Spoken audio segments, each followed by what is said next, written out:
What is this I'm feeling? Ano po ang reaction po ni Sir Oriada TV sa kanyang lead sa Oriada TV, like mo naman.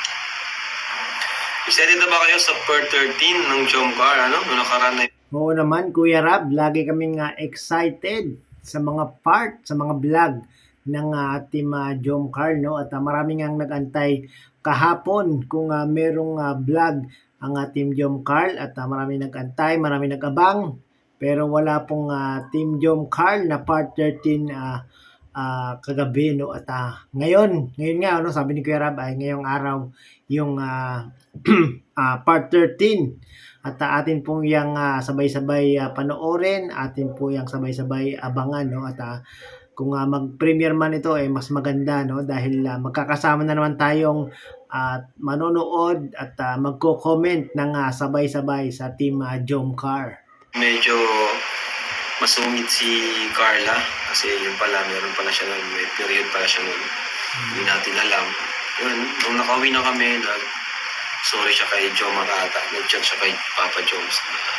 So yun na nga mga kababayan, mga kalingap, no? Itong si Carla ay humingi daw ng sorry kay Papa Joms, no? At maganda yun, nalaman natin na humingi ng paumanhin si Carla kay Kuya Jomar at para naman si Kuya Jomar ay wala na masyadong iniisip kung bakit ganon ang naging reaksyon na lang ni Carla kay Papa Joms nung part 12, no? Ito ko medyo siya, masungit.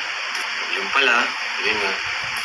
Tayo naman, syempre, gusto ko hanggat maaari, yung natural pa rin. Hindi natin pipilitin siya na magbago kung ano yung ugali niya. Gusto ko ano siya, yun siya. Di ba? Tama. Kaya pa nag-vlog tayo, talagang raw. Raw po yan. May mga cut, may mga music, pero wala po tayong script kung ano yung niya, yun yung sasabihin niya. Kung yung sasagot niya, kung yung nasa isip niya. Kaya ayun, so... Wala ngang script yan mga kababayan, mga kalingap, no? Nakita nyo naman yung part 12, kung ano talaga yung mood ni Carla, ay yun talaga yung kanyang ipinakita sa part 12. Kaya makikita mo dito, walang script na nagaganap at pawang sila lang mismo ang umiisip nung kanilang mga sasabihin sa isa't isa, no? So, nagkataon na medyo wala siguro siya sa mood noon. Pero okay lang.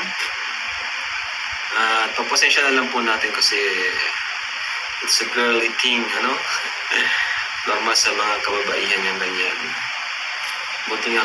So yun na nga mga kababayan, mga kalingap, no? Atin pong intindihin si Carla at kung gano'n ang kanyang naging reaksyon ng part 12, no? So sa susunod na mga part, kung ganito ang muling maging reaksyon ni Carla, ay alam na po natin kung ano ang dahilan, no?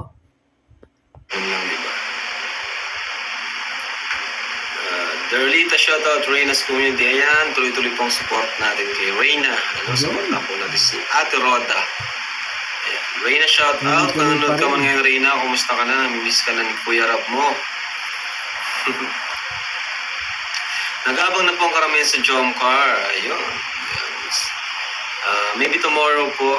Ay, grabe. Ang dami talagang nag-aabang. Ang dami talagang nag-aantay at talaga namang gustong-gusto talagang mapanood ang magiging part 13 ng Team Jomcar. Excited na kami lahat, Kuya Rab.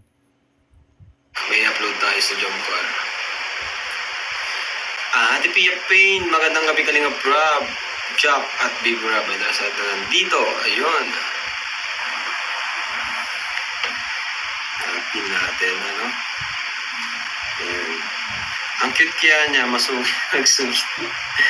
Ayan, hindi natin alam kung ano sunod na mangyayari. Sa tingin ano sunod na mangyayari sa Jomcar, lalo na pala kita sila muli. Tingin ko magiging sweet si Carla kay Jomar, no? Mukhang babawi si Carla kay Kuya Jomar sa part 13, no? Kung kayo po ang tatanungin mga kababayan, mga kalingap at mga solid supporters ng Team Jomcar, ano po sa palagay nyo ang mangyayari sa part 13? Siyempre, medyo Baka ewan ko, baka si Jomar naman nagtatambo kasi sinungitan siya nung nakaraan. Ano yan, Ewan bawi-bawi. natin. Bahala na po. Ganti-gantihan. Ayan. Kumusta po? Ano na, mga kalingap? Ano po bang latest natin? Latest marites? Agahan mo, Kuya Rab, ang upload bukas. Anong oras po ba ang gusto nyong upload sa totoo lang? Ayan, survey po tayo ngayon. Ako, Kuya Rab, okay na sa akin yung 7, 8, or 9, no? At dahil yun ang mga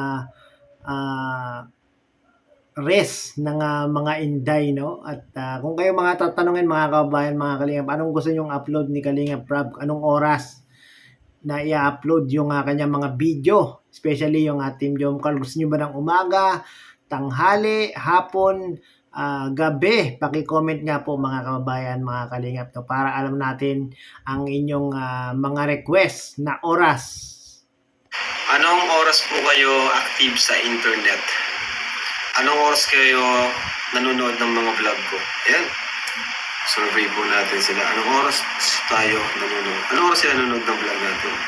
Paki-comment po sa mga Sige viewers po. kung Ayan, anong oras. anong oras?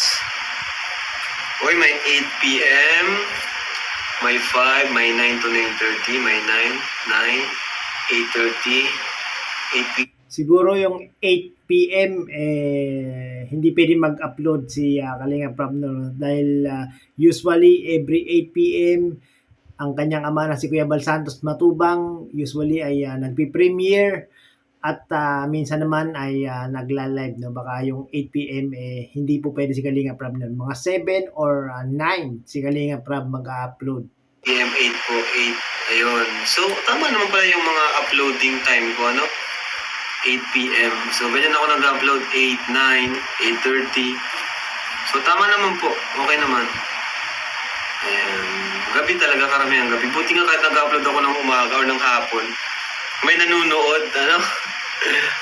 Buti na lang may nanunood. 9 p.m. Kahit anong oras, Kuya Rab, umaga, tanghali, hapon, gabi, kahit madaling araw pa, basta ikaw ang mag-upload.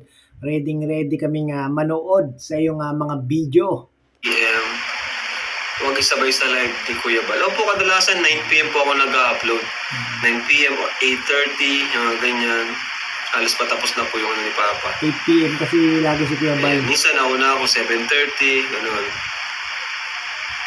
8 to 9. Ayan, yung palang oras sila nanonood. Pero bakit nandito pa rin kayo?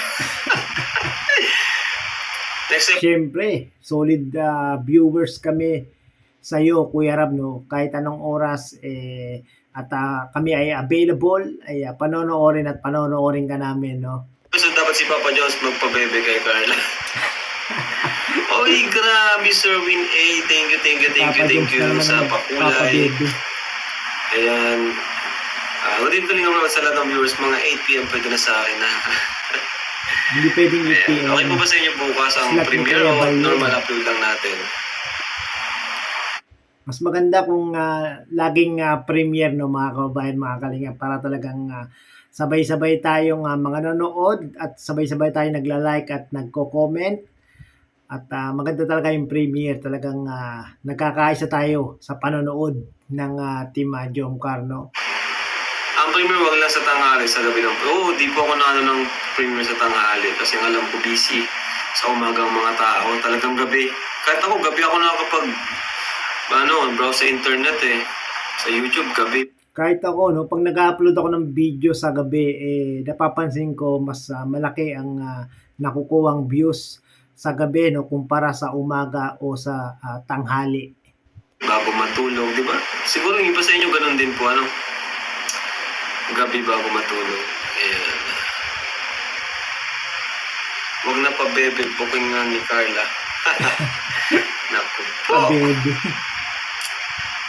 Kaya 10 p.m. pa yung corporate. Oo nga, nung yung last premiere natin sa Jomcar, 10:30 p.m. po siguro yun. Basta mga ganun, mahigit 10 p.m. na siya. Pero umabot pa rin. Oo nga, no, yung nakaraang premiere, medyo late na nga si Kuya Rab na nag-upload ng kanyang video, no, pero ang dami pa ring sumuporta, ang dami pa ring nanood ng tambalan na Team Jomcar. Halos umabot yata ng 28K yun, no?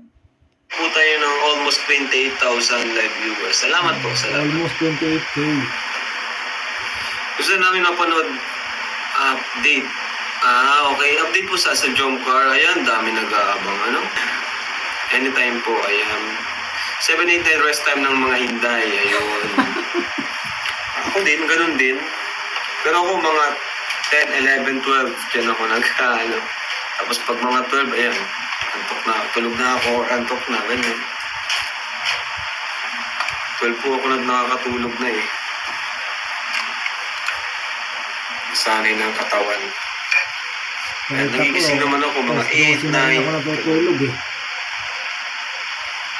Kaya kadalasan sa umaga, wala pa ako sa live ni Papa. Pero nanonood naman pa ako ng replay. Ayan. Cedros naman, gawin mong official love team. Ayun, nag-enjoy din po ba kayo sa Cedros? Ito po walang po. Nakaka-enjoy din yung Cedros ng mga kababayan, mga kalingap. Talagang parang bagay din si Cedric at si Rose, parehas na payat at parehas mga bungis-ngis, no? Grabe. Talagang pag pinanood nyo itong dalawa na to, talagang masisiyahan din kayo, mga kababayan, mga kalingap. Try nyo pong suportahan din tong dalawang ito, no? Maging yung kay Joy Bid, kay Kuya David at kay Joy, no? Maganda rin yung mga binubuong love team ni Kuya Jomar na yan. Talagang pampag-good vibes, pagbibigay ng entertainment sa mga viewers. Competition po ito, no? Lahat po yan ay under ng Kalingap, nasa Kalingap po sila. So, ano po yan, magkakaibigan, isang pamilya po. Tama. Even Rose, even yung mga Kalingap Ninjas natin, nagsusuportahan sila. Yun yung naman maganda. Wala kang mararamdaman na merong napag-iiwanan, merong pinagkakaisahan, merong na-OP, wala. Kung napanood nyo po yung natin, yung pagkikita-kita nila, di ba wala kayong maramdaman na awkwardness, no? Kasi nyo po ba, lahat sila nagkakasundo, kaya huwag nyo pong bigyan ng, ng kulay, bigyan sila ng, dulo na po ng buko, napampawisan na po kasi kanina. Bigyan sila ng hitwaan, Kasi, ayan, nagsusuportahan po sila nung pag-shoot natin sa Cedros. Si Joy, kilig na kilig. Kaya ayan, papagood vibes po yan. Jomcar, sana suportahan nyo Jomcar or Cedros man. Suportahan nyo po. Wala. So yun na nga po, no, mga kababayan, mga kalingap, yung hinihiling ni Kalingap Rob na suportahan natin ang kanyang mga binubuong love team. Sana po ay suportahan natin, no? Ito lang naman po ay pampagood vibes sa mga viewers at talagang nagbibigay ng kasiyahan. At ito po ay ginagamit ni Kalingap Rob para po syempre makakuha ng views, makakuha ng magandang revenue at syempre para po meron po siyang may magamit po siya na pantulong sa ating mga kababayan, no? Lalong-lalo na sa mga Kalingap Angels na talaga namang kanyang pinapabahayan. Halos sabay-sabay na po yung pagbabahay ni Kalingap Rob at diyan niya po kinukuha yung mga nakukuhang views sa mga binubuo niyang mga love team. Kahit yung iba pang mga vlog niya, no, kinukuha niya talaga doon sa mga vlog niya para marami pa siyang talagang malingap na ating mga kababayan. At wag niyo pong bigyan ng ibang kulay yung ginagawang ito ni Kalingap Rob, no? At pawang puro pagtulong lang po ang iniisip talaga ni Kalingap Rob, no? So yun na nga, mga kababayan, mga Kalingap, sa live na ito ni Kalingap Rob ay nalaman natin na itong si Carla ay humingi ng sorry dito kay Kuya Jomar Vlog dahil nga po sa kanyang naging reaksyon nung part 12 at buti naman at piniliwanag ni Carla kay Kuya Jomar kung ano yung naging dahilan at yun naman po ay talagang naunawaan ni Kuya Jomar kung bakit naging gano'n lang ang reaction ni Carla sa kanya, no? At talagang buti na lang si Kuya Jomar ay napaka understanding na tao, talagang naiintindihan niya ang sitwasyon ni Carla, no. So mamaya mga kababayan, mga kalingap, kita-kits po tayo sa premiere ng Team Jom Carl. Sabay-sabay po tayong muling manood ng part 13, no. Maraming pong salamat.